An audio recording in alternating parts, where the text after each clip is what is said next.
Assalamualaikum warahmatullahi wabarakatuh. Mari klik subscribe di channel ini dan aktifkan tanda loncengnya untuk mendapatkan update pemberitahuan di video berikutnya.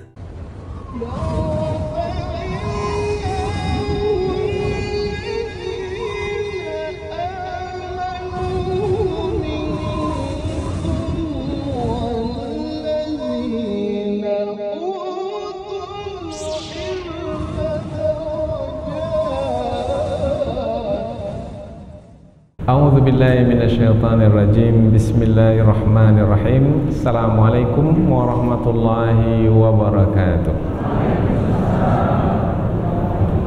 Alhamdulillahi rabbil alamin wa bihi nasta'inu ala umurid dunya waddin, nasta'inuhu wa nastaghfiruh wa na'udzu billahi min syururi anfusina wa min sayyiati a'malina.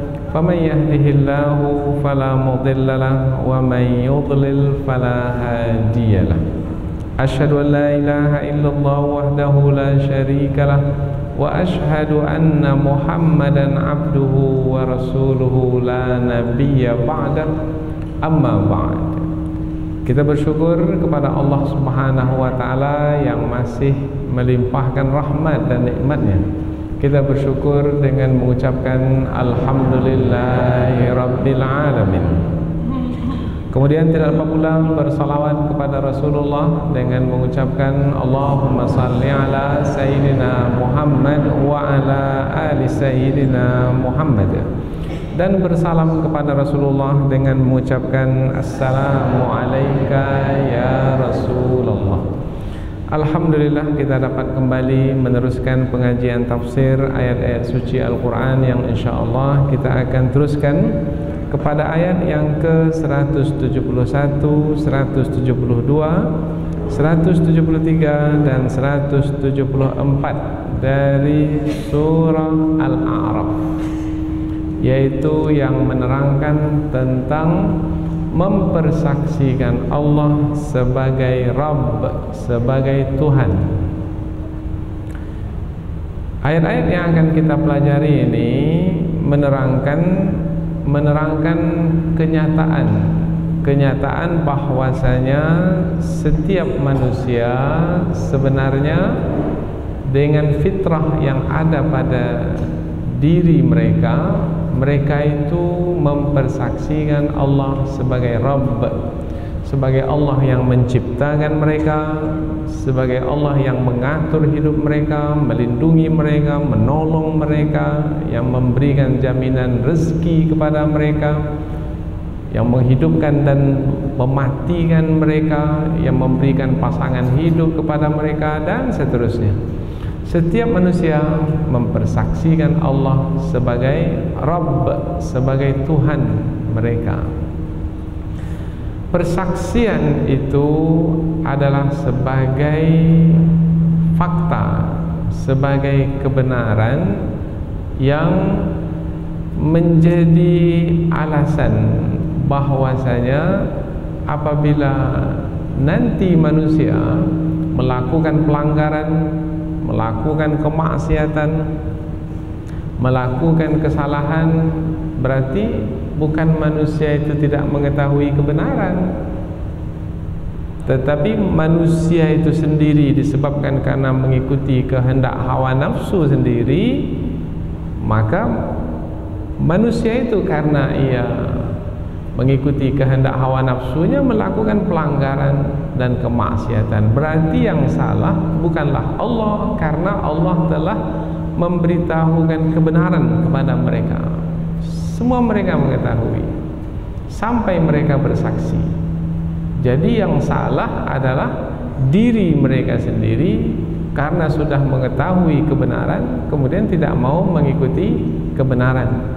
Mereka mengikuti kehendak hawa nafsu mereka sendiri. Maka nanti apabila di hari akhirat mereka dimasukkan ke dalam neraka, maka sebenarnya itu adalah karena pilihan mereka sendiri ketika di dunia. Allah telah memberikan pengetahuan yang cukup kepada mereka sehingga mereka bersaksi.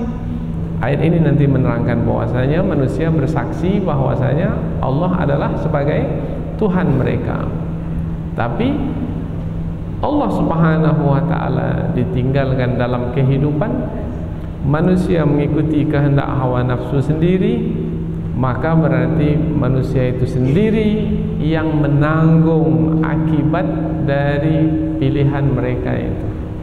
Inilah yang akan menjadi pembahasan dari pertemuan kita pada kali ini, melanjutkan ayat yang sebelumnya. Ayat yang sebelumnya menerangkan tentang kisah Bani Israel.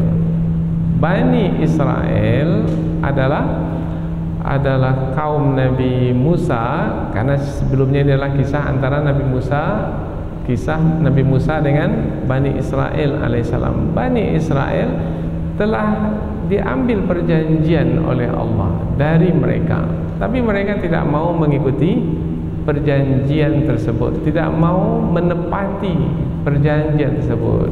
Mereka meninggalkan atau melupakan perjanjian tersebut dengan mengikuti kehendak hawa nafsu mereka. Kemudian Allah terangkan bahwasanya Bani Israel itu pernah Allah ambil perjanjian dari mereka dengan mengangkatkan bukit Tursina ke atas kepala mereka. Apabila mereka tidak mau menerima kitab Taurat, maka akan ditimpakan bukit Tursina itu dan mereka akan mati dihempap oleh bukit yang besar itu. Karena Allah cabut bukit itu dari bumi ini, kemudian Allah letakkan di atas kepala mereka. Ambil kitab Taurat atau tidak? Apabila tidak, mereka akan mati ditimpa bukit Tursina. Apabila mau, maka Allah akan kembali meletakkan bukit Tursina itu dan mereka selamat. Akhirnya mereka memilih untuk mengambil kitab Taurat. Janji, perjanjian telah diambil dari mereka, tetapi rupanya perjanjian tinggal perjanjian. Mereka abaikan perjanjian itu. Kitab suci yang mereka terima, kitab Taurat yang mereka ambil, mereka buang ke belakang mereka. Fanabadhuhu wara'a zuhurihim. Mereka campakkan kitab Taurat itu ke belakang mereka. Kemudian karena mereka sebenarnya tidak suka dengan kandungan kitab Taurat, maka mereka rubah. Ada yang mereka sukai, mereka biarkan. Ada yang tidak mereka sukai, mereka buang. Kemudian ada yang ingin mereka tambah berdasarkan hawa nafsu mereka. Maka jangan seperti Bani Israel, yaitu telah melakukan perjanjian dengan Allah, mereka abaikan perjanjian mereka itu.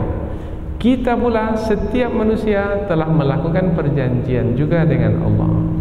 Setiap manusia memperakui Allah sebagai Rabb, maka perakuilah Allah sebagai Rabb.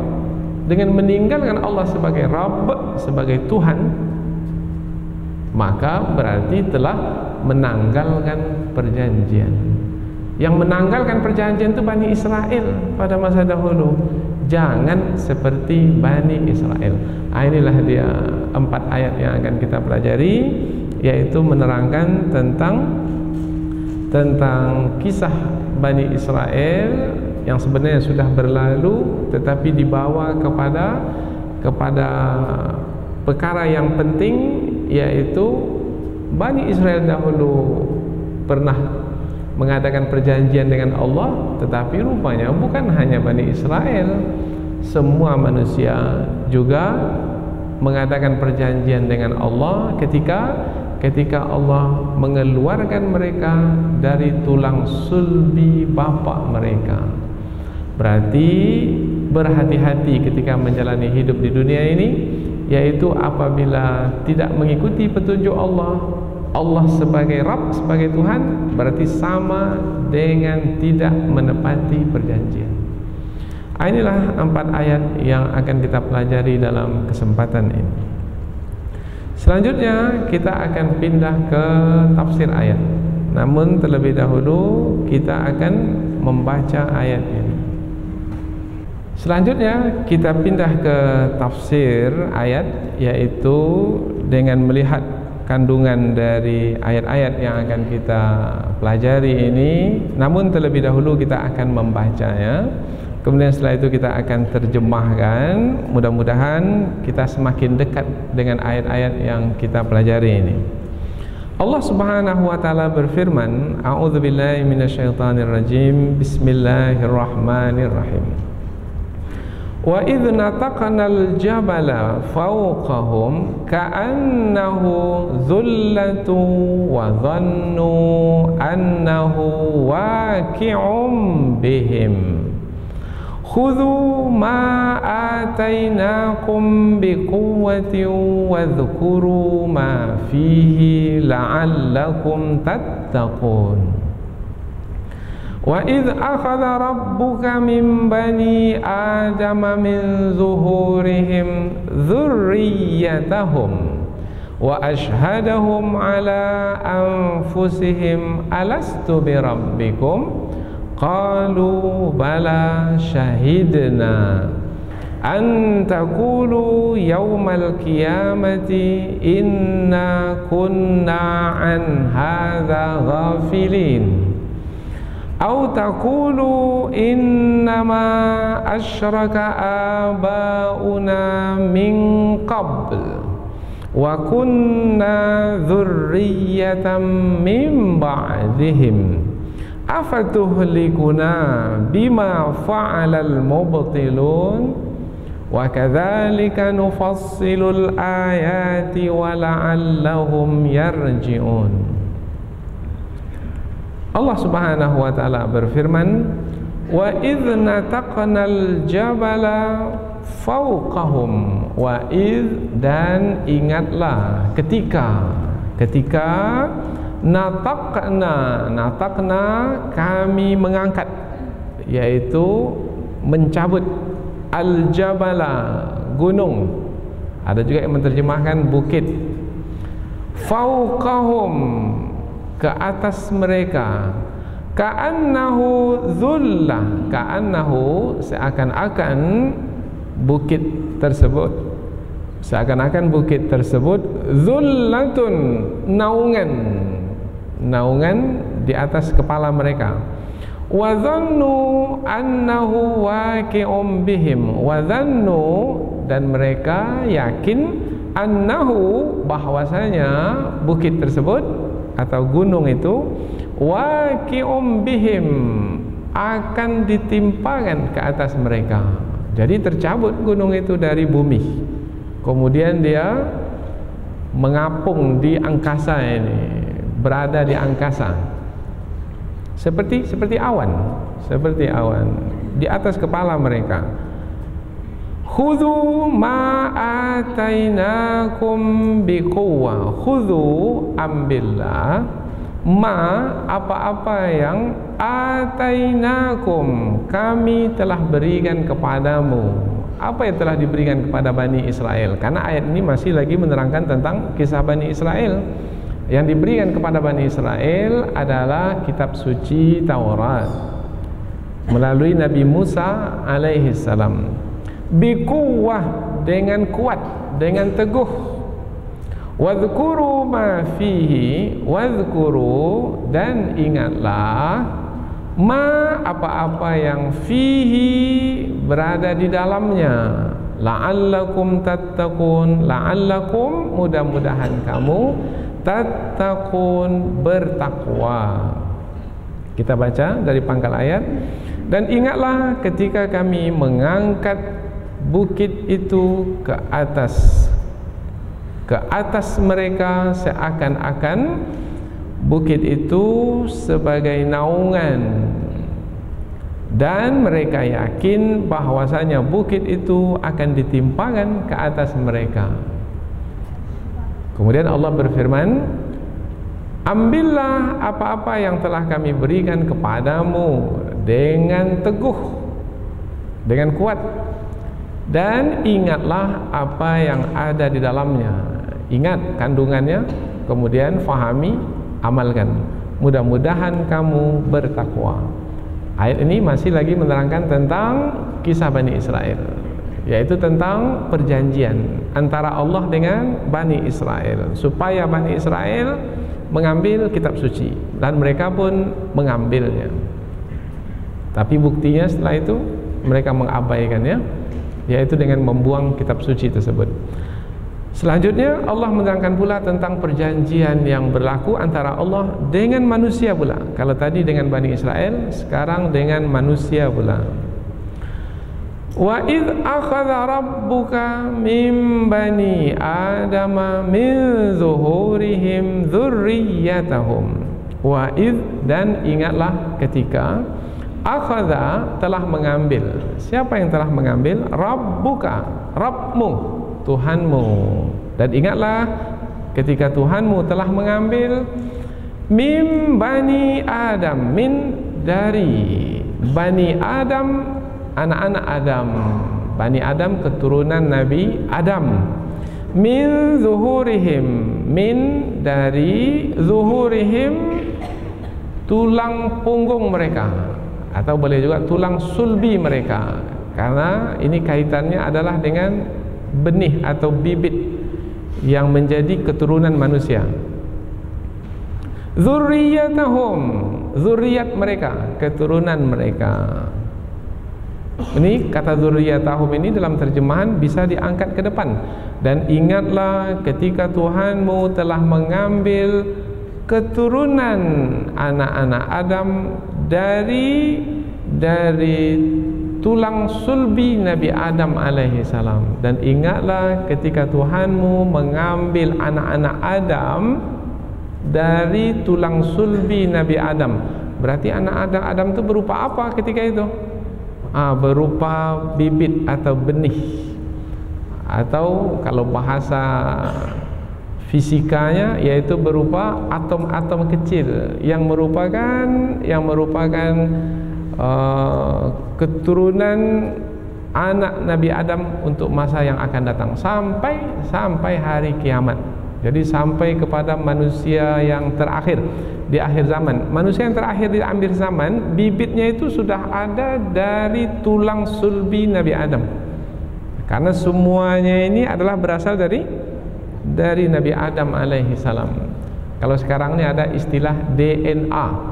Jadi DNA manusia terakhir itu ada kaitannya adalah dengan tubuh Nabi Adam, karena keluarnya adalah dari tulang sulbi Nabi Adam. Ini kita berikan keterangan yang seperti ini supaya lebih mudah untuk memahami ayat ini.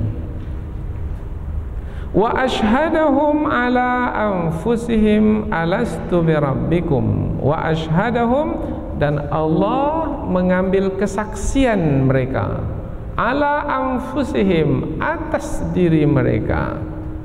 Alastu birabbikum, alastu apakah, lastu bukankah aku, birabbikum Tuhanmu, bukankah aku ini Tuhanmu wahai anak-anak Adam? Qalu bala syahidna. Qalu, mereka menjawab. Siapa mereka di sini? Anak-anak Nabi Adam menjawab, yaitu berupa apa? Berupa zuriat, berupa atom-atom kecil. Bagaimana itu ya? Seperti apa ya itu ya? Bisa tak digambarkan dengan akal fikiran kita? Maka ia adalah satu perkara yang sangat tersembunyi sekali. Akal kita ini mungkin memiliki kekuatan yang terbatas untuk memahami seperti apa sebenarnya yang berlaku, yang digambarkan oleh Allah melalui ayat ini. Tetapi ini adalah pemberitahuan dari Allah, maka tidak mungkin kita menolaknya. Maka ialah suatu kebenaran yang kita terima. Qalu, mereka menjawab, bala, ya Allah, Engkau adalah Tuhan kami. Syahidna, kami bersaksi. Ini dia makna manusia bersaksi, Allah sebagai Tuhan. Antakulu yaumal qiyamati inna kunna an hadza ghafilin. Antakulu, supaya kamu tidak mengatakan yaumal qiyamah, pada hari kiamat, inna kunna, sesungguhnya kami, an hadza, dari fakta kebenaran ini ghafilin, orang-orang yang lalai. Jadi nanti di hari akhirat kamu tidak boleh beralasan bahwasanya kami tidak mengetahui kebenaran Allah sebagai Tuhan. Tidak boleh. Apa sebab? Sebab kamu sudah mempersaksikan perkara ini, yaitu ketika Allah mengeluarkanmu dari tulang sulbi bapamu yang pertama, yaitu Nabi Adam alaihissalam. Wahai manusia. Berikutnya lagi, au taqulu innama asyraka abauna min qablu. Atau jangan sampai pula ada alasan seperti ini nanti di hari akhirat. Itulah sebabnya diambil kesaksian dari manusia, supaya manusia tidak mengatakan au taqulu, atau supaya manusia atau kamu atau agar kamu tidak mengatakan, wahai manusia, di hari kiamat kelak sebagai alasan, innama, sesungguhnya, asyraka, telah menyekutukan Allah, abauna, bapak-bapak kami, min qablu, semenjak dahulu, wa kunna, dan adalah kami, zurriyat, keturunan, min ba'dihim, setelah mereka. Jangan sampai manusia menggunakan alasan itu, maka Allah meminta kesaksian dari manusia. Karena boleh jadi nanti manusia akan mengatakan di hari kiamat, ya Allah, kami menyekutukanmu ya Allah, sebab generasi sebelum kami menyekutukanmu, maka kami mengikut mereka, maka apa salah kami kalau kami mengikut mereka? Tidak boleh alasan seperti itu. Alasan mengikut generasi dahulu itu tidak boleh. Apa sebab? Sebab setiap manusia telah bersaksi bahwasanya Allah sebagai Tuhan, maka tidak ada lagi alasan tidak tahu kebenaran, tidak ada alasan mengikut generasi terdahulu, juga tidak bisa diterima. Itu alasan yang tertolak. Afatuhlikuna bima fa'alal mubtilun, afatuhlikuna, maka apakah engkau akan membinasakan kami, bima fa'ala, disebabkan karena perbuatan al-mubtilun, orang-orang yang sesat itu. Ini perkataan seperti ini enggak boleh keluar nanti dari manusia di hari kiamat. Ya Allah, apakah engkau binasakan kami dengan memasukkan kami ke neraka disebabkan karena pendahulu-pendahulu kami? Kami ini kan hanya mengikut saja ya Allah. Tidak ada alasan seperti itu. Itu alasan orang yang tidak menggunakan akal fikiran. Sebab mereka sudah berakal pada masa dahulu, buktinya mereka telah bersaksi Allah sebagai Tuhan. Wa kadzalika nufassilul ayati wa la'allahum yarji'un. Wa kadzalika, dan demikianlah, nufassilu, kami memberikan penjelasan, al ayat-ayat, wa la'allahum, dan mudah-mudahan mereka yarji'un, kembali kepada kebenaran. Kita baca dari awal ayat 172 secara langsung, karena ayat ini satu kesatuan. Dan ingatlah ketika Tuhanmu mengambil dari anak-anak Adam, dari keturunan mereka, dari tulang sulbi mereka, dan Allah mengambil kesaksian dari mereka atas diri mereka sendiri. Apakah aku ini bukan Tuhanmu? Atau bukankah aku ini Tuhanmu? Mereka menjawab, ya Allah, engkau adalah Tuhan kami, kami telah bersaksi. Allah lakukan meminta persaksian dari manusia sedemikian itu adalah supaya kamu tidak mengatakan pada hari kiamat, sesungguhnya kami terhadap perkara ini lalai. Atau supaya kamu tidak mengatakan, sesungguhnya bapak-bapak kami sejak dahulu telah menyekutukan Allah, dan kami adalah keturunan yang datang kemudian. Kami kan mengikut saja. Tidak ada alasan seperti itu. Maka apakah engkau akan membinasakan kami disebabkan karena perbuatan orang-orang yang sesat itu? Nah, pernyataan seperti itu tidak akan diterima di hari akhirat nanti. Dan demikianlah kami menjelaskan ayat-ayat, dan mudah-mudahan mereka kembali kepada kebenaran.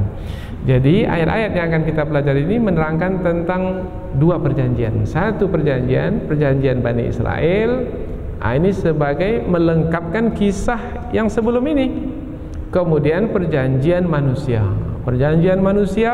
dengan Allah Subhanahu wa taala, yaitu supaya manusia dalam perjanjian itu manusia bersaksi Allah sebagai Rabb, sebagai Tuhan, berarti manusia mesti tunduk dan patuh kepada Allah. Karena apabila memperakui Allah sebagai Tuhan, sebagai Rabb, bermakna Allah itu yang mengatur hidup mereka. Kalau Allah yang mengatur hidup mereka, Allah telah turunkan aturan untuk mengatur hidup manusia, yaitu agama Islam. Kalau sekarang ini melalui Al-Quran dan Sunnah, maka apabila memang ia manusia memperakui Allah sebagai Tuhan, maka ikuti petunjuk Allah yang telah diturunkan itu, yaitu dengan mengamalkan apa yang terkandung di dalam Al-Quran dan Sunnah. Karena kedua-duanya itu adalah wahyu Allah Subhanahu wa taala. Andaikan manusia tidak mau menjalankan petunjuk yang telah Allah turunkan, berarti manusia itu telah melanggar perjanjian dengan Allah, sama seperti Bani Israel dahulu telah melanggar perjanjian dengan Allah ketika mereka menerima kitab suci Taurat, sampai diangkatkan bukit Tur Sinai itu ke atas kepala mereka. Dan ketika itu mereka diberi pilihan menerima kitab suci tidak. Menerima kitab suci, bukit atau gunung Tur Sinai itu diletakkan kembali ke bumi. Tidak mau menerima kitab suci, maka akan ditimpakan ke atas mereka dan mereka mati binasa. Akhirnya dengan terpaksa mereka menerimanya. Jangan ikuti Bani Israel. Bani Israel melakukan perjanjian dengan Allah dengan terpaksa. Dan kamu wahai manusia yang beriman, yang menggunakan akal fikiran, hendaknya dalam berjanji dengan Allah jangan dengan terpaksa, tetapi dengan sukarela. Siapa yang sukarela berjanji dengan Allah akan menepati janji itu dengan sungguh-sungguh dan akan mendapatkan kebaikannya, karena kebaikan itu akan kembali kepada diri manusia itu sendiri. Allah tak perlukan apa-apa dari makhluknya. Makhluk itu sendiri yang memerlukan kebaikan dari perbuatan yang mereka lakukan sendiri. Inilah dia 4 ayat yang akan kita pelajari dalam pertemuan ini. Selanjutnya kita akan pindah ke tafsir ayat.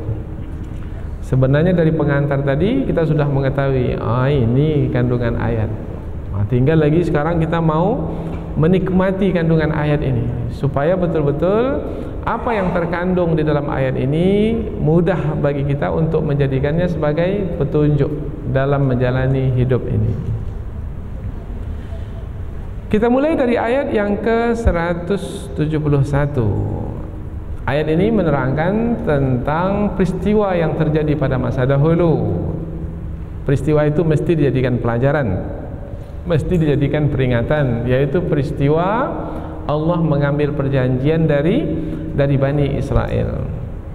Allah terangkan ketika itu Allah mengangkatkan bukit Tur Sinai ke atas kepala mereka. Wa idna taqnal jabala fawqahum, dan ingatlah ketika kami mengangkatkan bukit Tur Sinai itu. Al-jabal, bukit yang dimaksudkan adalah bukit Tur Sinai, yaitu bukit tempat dahulu Nabi Musa menerima kitab suci Taurat. Kalau dikatakan bukit, gunung kecil boleh, tapi apabila kita pergi betul ke sana, gunung itu besar sekali. Biasanya manusia yang mendaki bukit mulai dari pertengahan malam, pukul 12 malam, akan sampai ke atas. Kalau cepat bergeraknya 6 pagi baru sampai di atas. 6 jam paling tidak untuk sampai ke puncaknya. Berarti kalau disebut bukit, gunung kecil, sebesar itulah kecilnya gunung Gunungnya cukup besar juga. Disitulah Nabi Musa alaihissalam menerima kitab suci Taurat. Setelah Nabi Musa menerima kitab suci Taurat, Nabi Musa menyampaikan kepada Bani Israel, wahai Bani Israel, ini dia kandungan kitab suci Taurat. Disampaikan oleh Nabi Musa. Maka Bani Israel tersebut, Bani Israel bukannya semua, tetapi adalah wakil dari Bani Israel yang terbaik dari kalangan mereka. Bukan yang biasa-biasa ya, yang terbaik. Dipilih dari berapa jumlahnya kemarin yang selamat dari kejaran Fir'aun? 600.000 orang. Dipilihlah sebanyak 70 orang saja. 70 orang yang terbaik. Itulah yang dibawa oleh Nabi Musa untuk menerima kitab suci Taurat. Kitab itu sudah turun, Nabi Musa menyampaikannya kepada Bani Israel supaya mereka menerimanya, yaitu menerimanya dengan memahami kandungannya dan berjanji untuk mengamalkannya. Setelah mereka mengetahui bahwasanya kandungan kitab suci itu tidak seperti yang mereka inginkan, mereka menolaknya. Wahai Musa, kami tak mau kitab suci ini. Apabila mereka menolaknya, maka Allah Subhanahu wa taala mengangkatkan bukit Tursina itu ke atas kepala mereka. Ka'annahu dhullatun, seakan-akan bukit itu sebagai satu naungan. Berarti bukit itu lepas dari bumi seperti awan, bergantung di angkasa, memberikan naungan ke bawah, berarti tepat berada di atas kepala mereka. Mengapa Allah angkatkan? Sebagai ancaman. Terima atau tidak? Mau menerima, bukit akan dikembalikan. Tak mau menerima, bukit ini akan menimpa mereka dan mereka mati binasa. Tak ada pilihan lain. Satu di antara dua. Ini maksud ayat ini. Jadi maksud ayat ini menerangkan tentang peristiwa yang terjadi pada masa dahulu. Apabila Allah menerangkan kembali peristiwa yang terjadi pada masa dahulu, maka tujuannya adalah sebagai peringatan. Maka selalu ditambah kalau ada kata wa'idh. Idh itu maknanya ketika, tetapi selalu diterjemahkan dan ingatlah ketika. Mengapa ada kata ingatlah? Biasanya kata ingatlah itu dimasukkan ke dalam kurungan. Itu adalah sebagai tafsiran dari perkataan id, ketika. Ingatlah, jadikan peringatan pada suatu dahulu, pada masa dahulu telah terjadi peristiwa diangkatnya bukit Tursina ke atas kepala Bani Israel. Mengapa berlaku? Sebab mereka tak mau menerima kitab Taurat. Apa sebab tak mau? Tidak sesuai dengan kehendak hawa nafsu. Ini tak mengenal Allah. Padahal Allah yang menurunkan kitab suci itu menurunkan kitab suci untuk kebaikan mereka. Mereka tak mau kebaikan, mereka mau keburukan. Karena yang diinginkan oleh hawa nafsu mereka yang bertentangan dengan keinginan Allah itu adalah buruk. Innan nafsa la ammaratum bisu. Sesungguhnya yang diingini oleh hawa nafsu itu adalah yang buruk-buruk. Tapi itu pula yang mereka inginkan.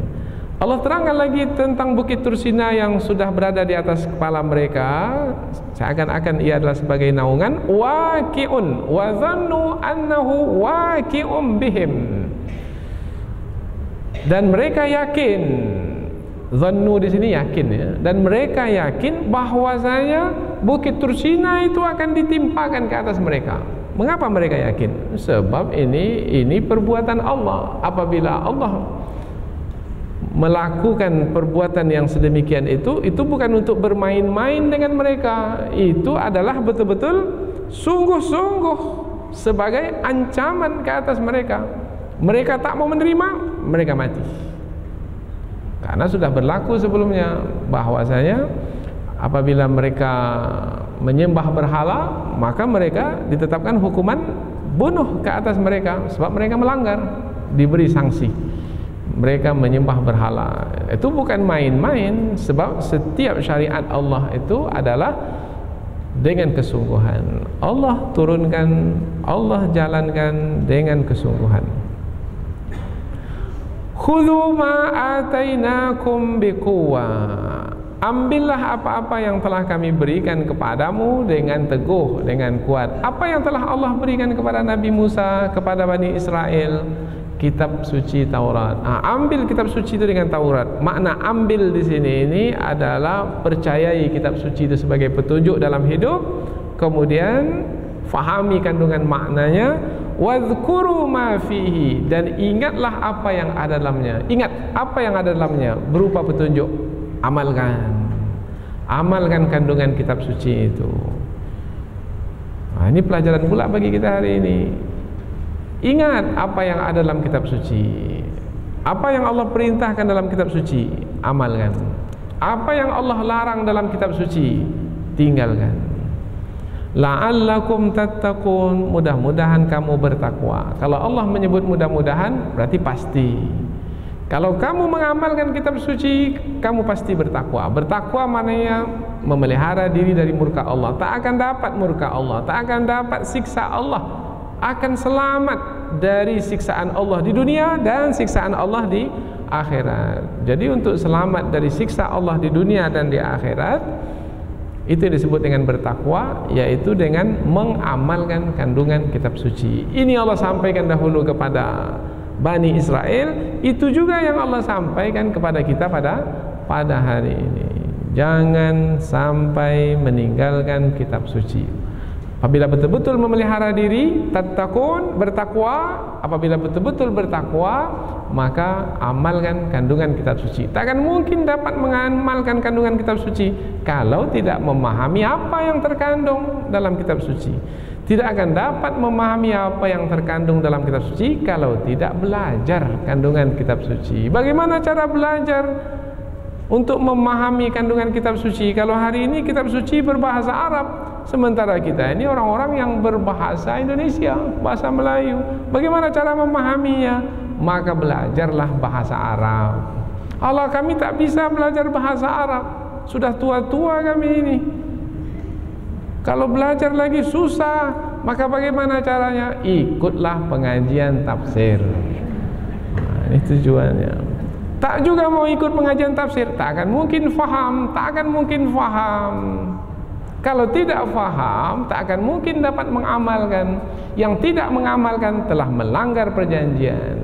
Ancaman Allah menanti. Kalau dahulu kepada Bani Israel, Bukit Tursina ditimpakan ke atas kepala mereka.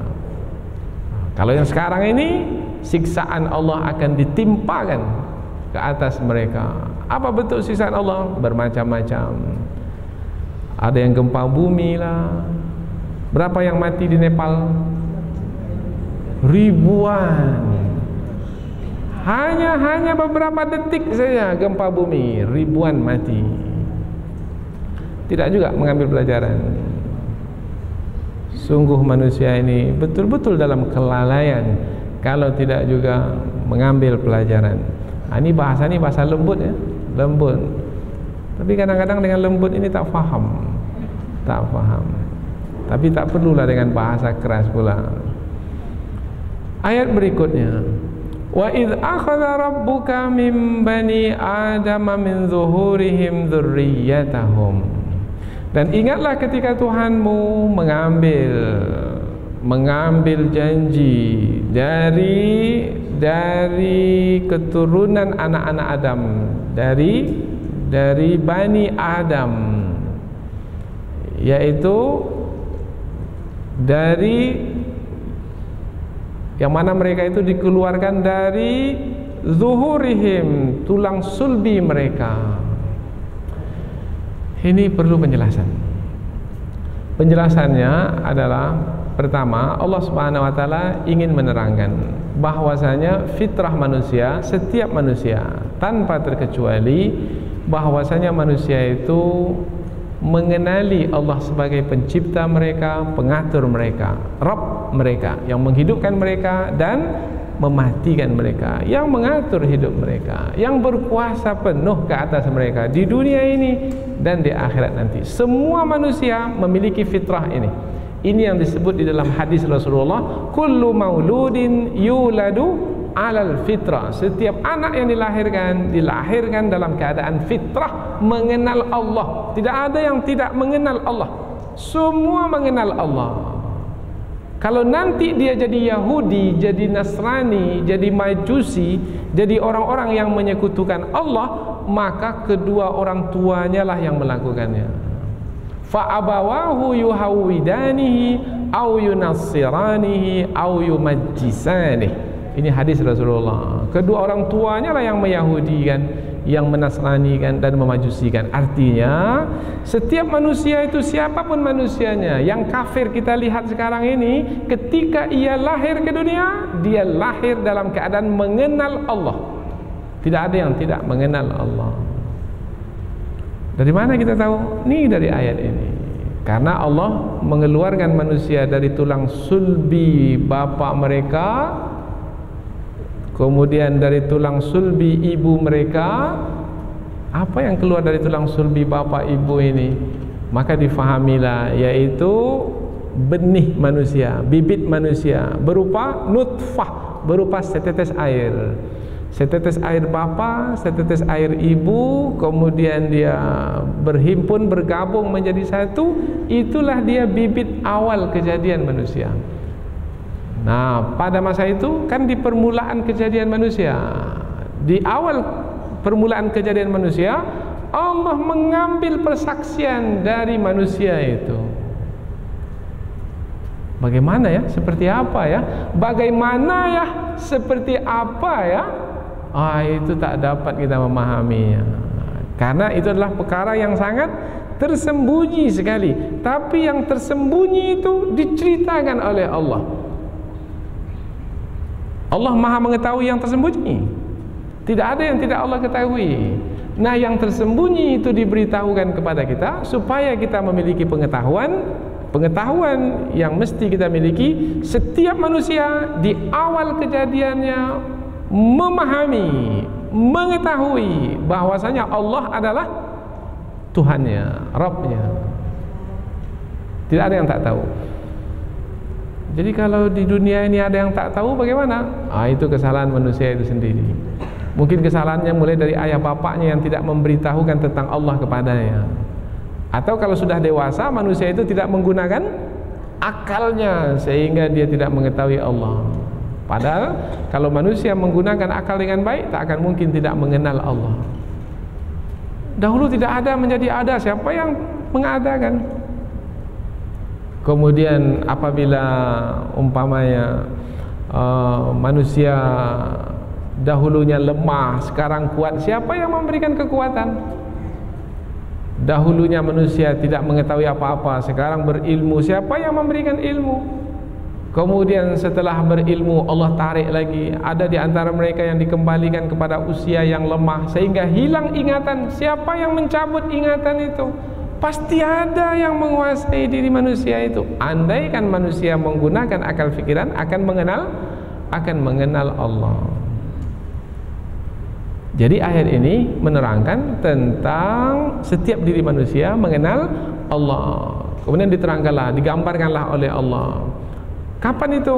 Yaitu ketika manusia itu masih berupa bibit atau benih, berupa nutfah, biasa disebut sebagai air mani, air yang terpancar dari tulang sulbi. Itu dikeluarkan dari tulang sulbi mereka dan menjadi bibit manusia. Kemudian Allah pun bertanya kepada manusia itu. Sudah boleh disebut manusia? Dalam ayat ini digambarkan ia sebagai manusia, sebagai di penciptaan awalnya. Karena setelah itu manusia yang setetes air berubah menjadi segumpal darah. Dari segumpal darah terus berubah menjadi sebongkah daging. Ini untuk menerangkan di awal penciptaan manusia. Asal kejadian manusia yang pertama adalah berupa air. Kemudian pada masa itu Allah bertanya kepadanya, kepada manusia itu. Kemudian manusia itu menjawab. Bisa manusia ketika itu menjawab. Sekarang ini manusia bisa menjawab sebab manusia memiliki alat untuk menjawab, yaitu apabila mendengar pertanyaan dengan telinga, kemudian berkata dengan mulut. Tapi kalau pada masa itu seperti apa ya? Seperti apa ya? Bagaimana ya? Itu kembalikan sajalah pengetahuannya kepada Allah.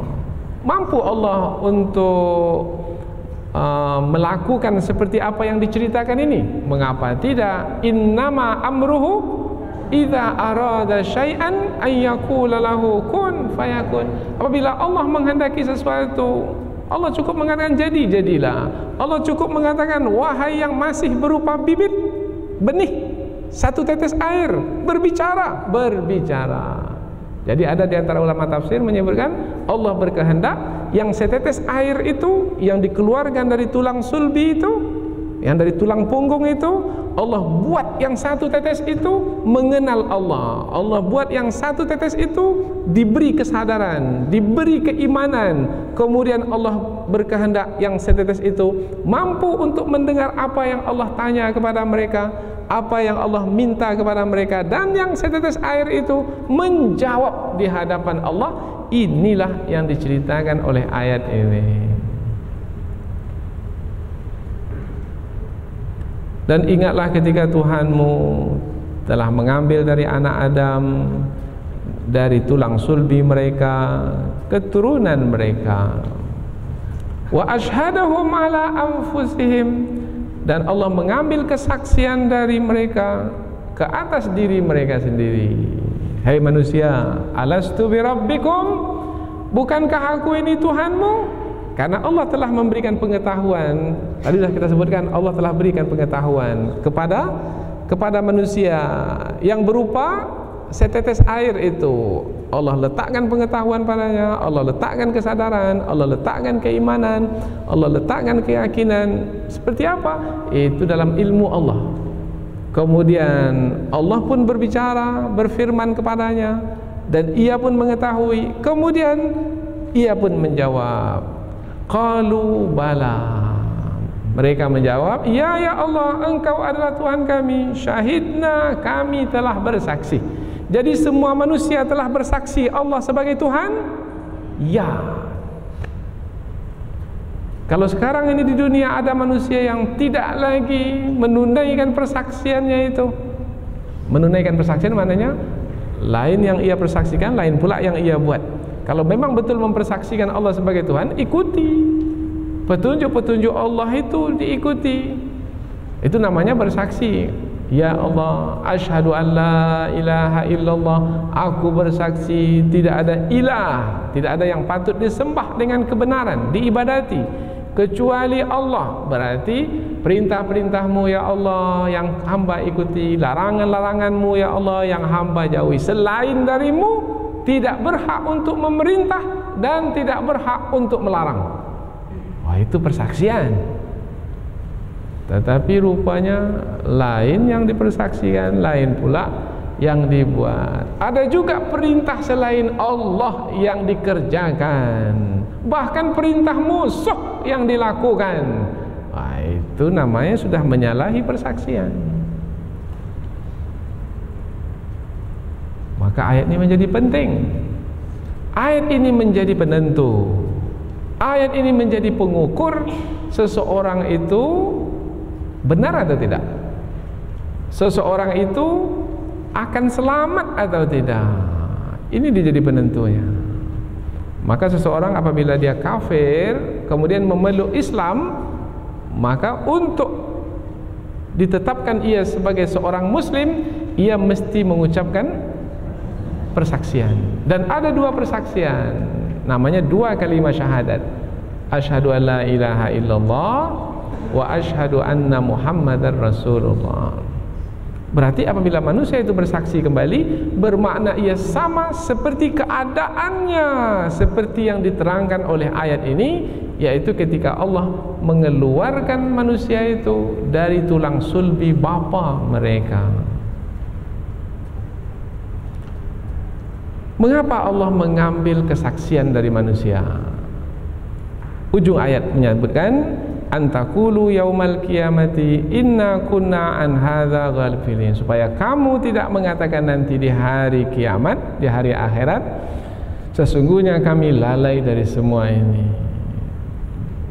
Jangan perkataan itu keluar, sebab apabila perkataan itu keluar seakan-akan nanti manusia memiliki alasan.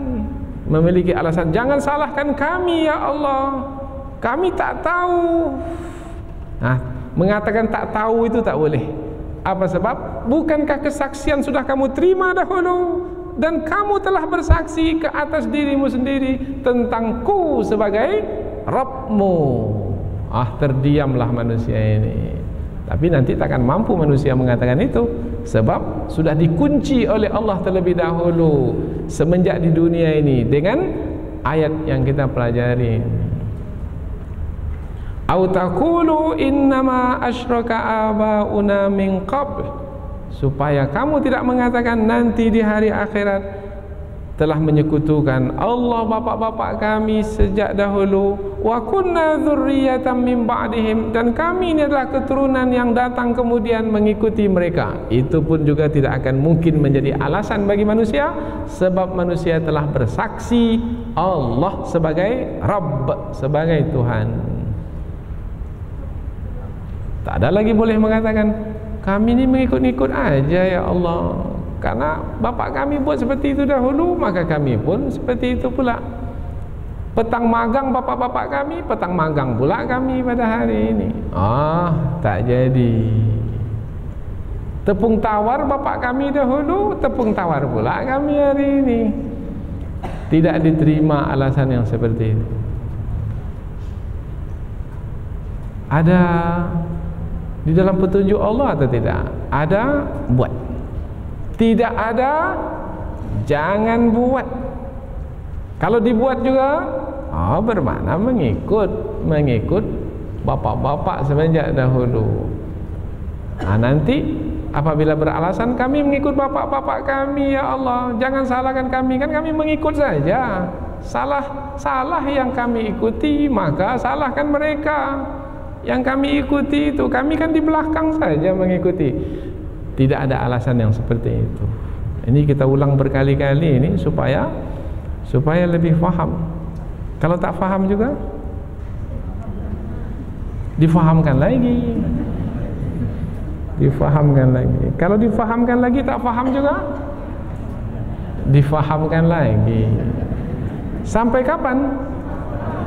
Sampai mati. Kalau sudah mati tak faham juga, bawa diri masing-masing. Karena tugas di dunia ini bagi yang faham memahamkan. Berkali-kali mesti difahamkan. Siapa yang bertugas memahamkan? Bapak, ibu, orang tua terlebih dahulu.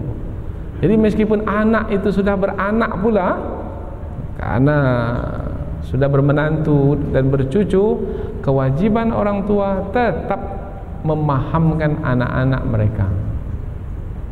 Ini ditunjukkan oleh Nabi Ibrahim, oleh Nabi Yakub, sampai Nabi Ibrahim, Nabi Yakub sampai ke penghujung usianya, dikumpulkan anak-anak semua. Kemudian bertanya kepada mereka, siapa yang kamu ibadati, wahai anak-anakku? Idh hadara Yaqub al-maut idh qala li banihi ma ta'buduna min ba'di qalu na'budu ilahaka wa ilaha abaika Ibrahim wa Ismail wa Ishaq ilaha wahida wa nahnu lahu muslimun. Ini dia terakhir sekali di detik-detik kematiannya, Nabi Yakub minta kepada anaknya, wahai anakku, siapa yang kamu sembah sepeninggalku nanti? Yang kami sembah adalah ilah ayahanda, Tuhan ayahanda, Tuhan ayah Nabi Ibrahim alaihi salam, Nabi Ismail, Nabi Ishaq, Nabi berikutnya, yaitu Tuhan yang Maha Esa. Dan kami semua adalah orang-orang yang berserah diri kepada Allah. Contoh Nabi Yakub alaihi salam. Afatuhlikuna bima fa'alal mubtilun. Ini pun juga tidak akan boleh keluar nanti dari mulut manusia di hari akhirat. Apakah engkau akan membinasakan kami ya Allah disebabkan karena orang-orang yang sesat itu? Ini tak boleh keluar dari manusia. Sebab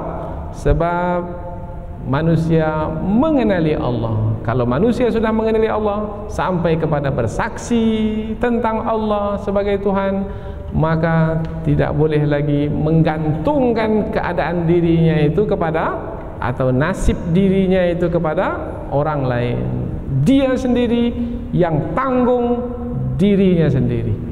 Ini yang membuat kita jadi berat. Setiap kita ini akan menjalani kematian. Kullu nafsin dha'iqatul maut. Setiap yang bernyawa pasti akan mati. Innama tuwaffawna ujurakum yaumal qiyamah. Masing-masing kita ini akan dibalas sesuai dengan apa yang kita buat. Cukup-cukup, sempurna-sempurna. Tidak ada yang ditambah, tidak ada yang dikurangi.